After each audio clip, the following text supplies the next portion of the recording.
मैं जगदीश मंदिर बोल रहा हूँ। मैं राजस्थान की झीलों की नगरी उदयपुर में स्थित हूँ। मैं मेवाड़ का जगन्नाथ मंदिर हूँ। मैं साक्षी हूँ मेवाड़ के उसे राजा का जिसकी भक्ति के आगे नतमस्तक होकर भगवान जगन्नाथ को मेवाड़ आना पड़ा। मैं साक्षी हूँ मेवाड़ के उन 21 रणबांकुरों का जिन्होंने मुझे तोड़ने आई औरंगजेब की आधी सेना को खाक में मिला दिया था। मैं मेवाड़ के सुंदर शौर्य और बलिदान के इतिहास के साथ साथ यहाँ के लोगों की आस्था का एक अप्रतिम उदाहरण हूँ। मैं सिटी पैलेस के लिए जाने वाले रास्ते पर ही दाईं तरफ बना हुआ एक सुंदर और विशाल मंदिर हूँ। मेरे परिसर में 4 और मंदिर बने हुए हैं और बीच में भगवान जगन्नाथ का मंदिर है, जिस वजह से मुझे पंचायतन शैली में गिना जाता है। मैं सदियों से सूर्य की तरफ गर्व से अपना मस्तक ऊंचे किए खड़ा हूं। मेवाड़ के लोगों की आस्था का गुणगान कर रहा हूं। मेरे लिए सबसे ऐतिहासिक और भव्य समय वो होता है जब भगवान नगर भ्रमण के लिए शहर में निकलते हैं। तब भगवान के स्वागत के लिए जिस तरह यहाँ के लोग पलक पावड़े बिछा देते हैं, वो मंत्र मुग्ध कर देने वाला पल होता है। चलिए अब मैं आपको मेरे से जुड़ी हर छोटी चीज के बारे में अवगत कराने का प्रयत्न करता हूँ। उससे पहले अगर चैनल को सब्सक्राइब नहीं किया है तो चैनल को सब्सक्राइब कर लें। मैं उदयपुर के सिटी पैलेस परिसर में स्थित एक भव्य और राजसी संरचना हूँ जो भगवान विष्णु को समर्पित है। मेरे इस मंदिर को भगवान लक्ष्मी नारायण के नाम से भी जाना जाता है, जो पूरे उदयपुर शहर में सबसे महत्वपूर्ण मंदिर के रूप में प्रसिद्ध है। मेरे प्रवेश द्वार को सिटी पैलेस के 12 पोल से देखा जा सकता है। मैं अपनी सुंदर नक्काशी, कई आकर्षक मूर्तियां और शांति भरे वातावरण की वजह से पर्यटकों और तीर्थयात्रियों द्वारा सबसे ज्यादा पसंद की जाने वाली जगहों में से एक हूं। बता दें कि जो भी पर्यटक यहाँ आता है वो मेरी सुंदरता और भव्यता को देखकर मोहित हो जाता है। अगर आप मेरे यहाँ भगवान जगन्नाथ के दर्शन के लिए आने की योजना बना रहे हैं या मेरे बारे में और भी जानना चाहते हैं तो वीडियो आपके लिए खास साबित हो सकता है, क्योंकि इस वीडियो में मैं आपको मेरे इतिहास, वास्तुकला और घूमने की जानकारी देने जा रहा हूँ। साथ ही मेरे पास और भी कई रोचक घूमने लायक जगह हैं, उनके बारे में भी बताऊंगा। अगर मेरे इतिहास की बात करूं तो आपको बता दूं कि मेरा निर्माण उदयपुर के शासक महाराजा जगत सिंह द्वारा करवाया गया है, जिन्होंने उदयपुर शहर पर 1628 में 1653 तक शासन किया।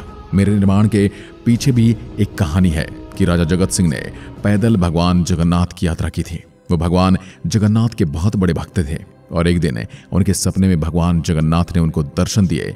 इसी के चलते उन्हें भव्य मंदिर का निर्माण किया। मेरे इस भव्य मंदिर को छोटी छत पर बनाया गया था और मेरा निर्माण वर्ष 1651 तक खत्म हो गया था। मेरे इस मंदिर और आकर्षक मंदिर का निर्माण वास्तुशास्त्र के हिंदू वास्तु विज्ञान द्वारा किया गया है। आपको जानकर हैरानी होगी कि उस जमाने में मेरे इस विशाल मंदिर की इमारत को बनाने के निर्माण में करीब 1.5 मिलियन रुपए यानी 15 लाख रुपए खर्च किए गए थे। मेरे प्रवेश द्वार पर पत्थर से बने 2 विशाल हाथी हैं, जो अपने आप में एक अद्भुत संरचना है। और आप आगे बढ़ेंगे तो आप एक पत्थर की पट्टियां देखेंगे जो शिलालेख के साथ अंकित है और महाराजा जगत सिंह को संदर्भित करता है। एक संगमरमर की सीढ़ी आपको मुख्य मंदिर तक ले जाती है। यहाँ पर आपको गरुड़ की एक पीतल की मूर्ति देखने को मिलेगी, जो आधे आदमी और आधे चील की आकृति है और भगवान विष्णु के द्वार की रखवाली करती है। यहाँ मुख्य मंदिर के अंदर भगवान विष्णु की 4 सशस्त्र मूर्तियां स्थित हैं और इसको काले पत्थर के एक टुकड़े से तराशा गया है। जगदीश भगवान का यह तीर्थ स्थल 4 छोटे मंदिरों से घिरा हुआ है, जो क्रमशः गणेश जी, सूर्य देवता, देवी शक्ति और शिव जी को समर्पित है।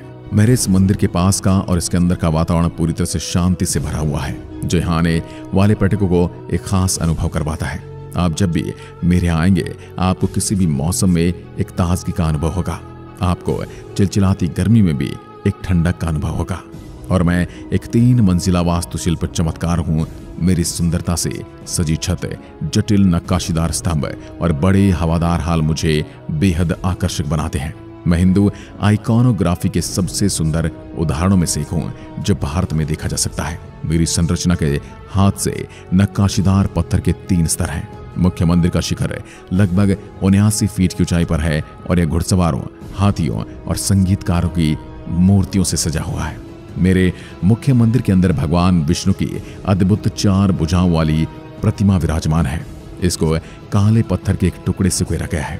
यह मुख्य मंदिर केंद्र में स्थित है और इसको घेरे हुए 4 छोटे मंदिर हैं। मेरी संरचना एक पिरामिड आकार की है, जिसमें एक प्रार्थना हॉल है जिसको मंडप और पोर्च के रूप में जाना जाता है।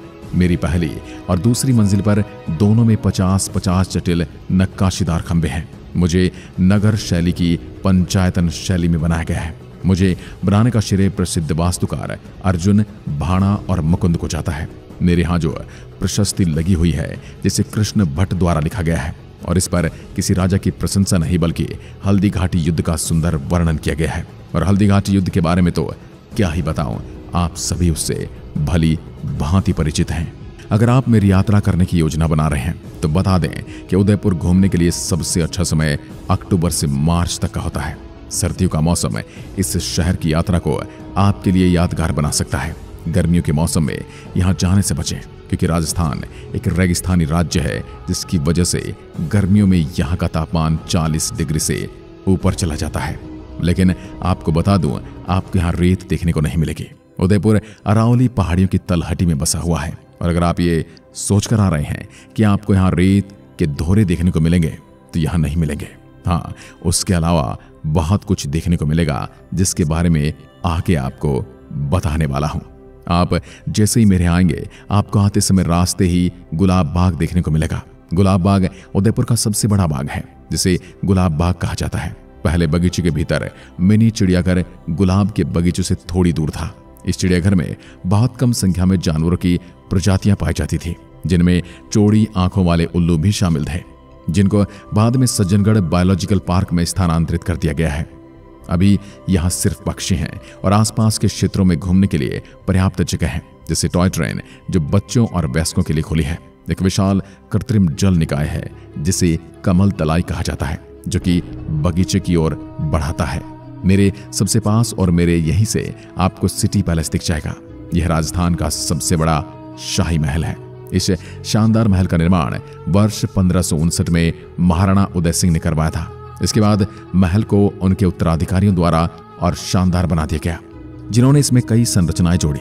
पैलेस में अब महल, आंगन, मंडप, गलियारे, कमरे और लटकते उद्यान हैं। यहाँ एक संग्रहालय भी है जो राजपूत कला और संस्कृति के कुछ बेहतरीन तत्वों को प्रदर्शित करता है, जिसमें रंगीन चित्रों से लेकर राजस्थानी महलों में पाए जाने वाले विशिष्ट स्थापत्य शामिल हैं।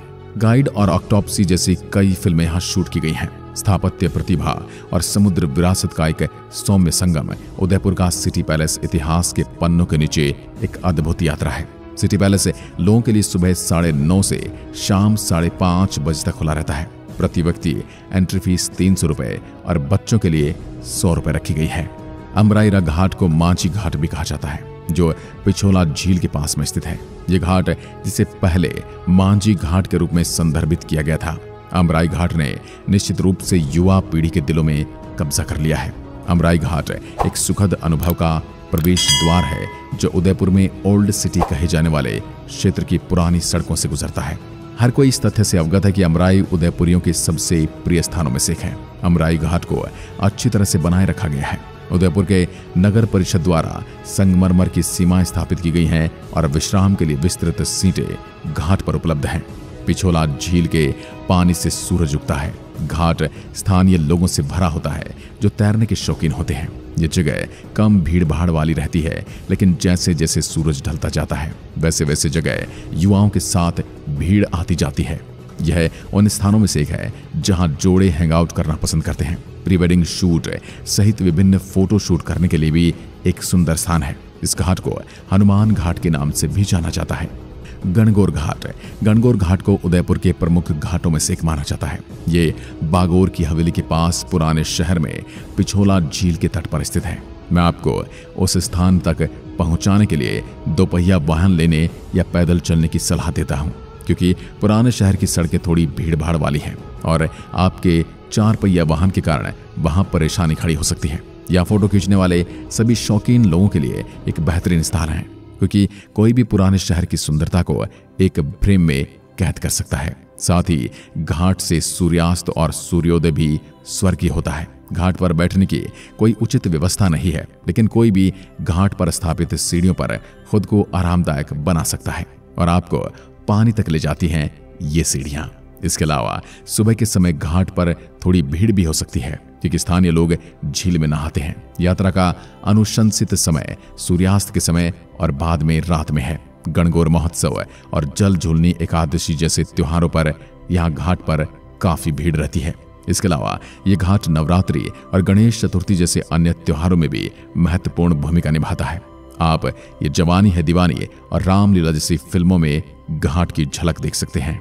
घाट के पास बागोर की हवेली है, जिसका ऐतिहासिक महत्व है और राजस्थान की संस्कृति का अनुभव करने के लिए इसे अवश्य देखना चाहिए।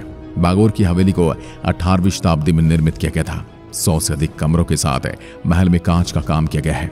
हवेली में शाम के वक्त सांस्कृतिक कार्यक्रमों का आयोजन किया जाता है।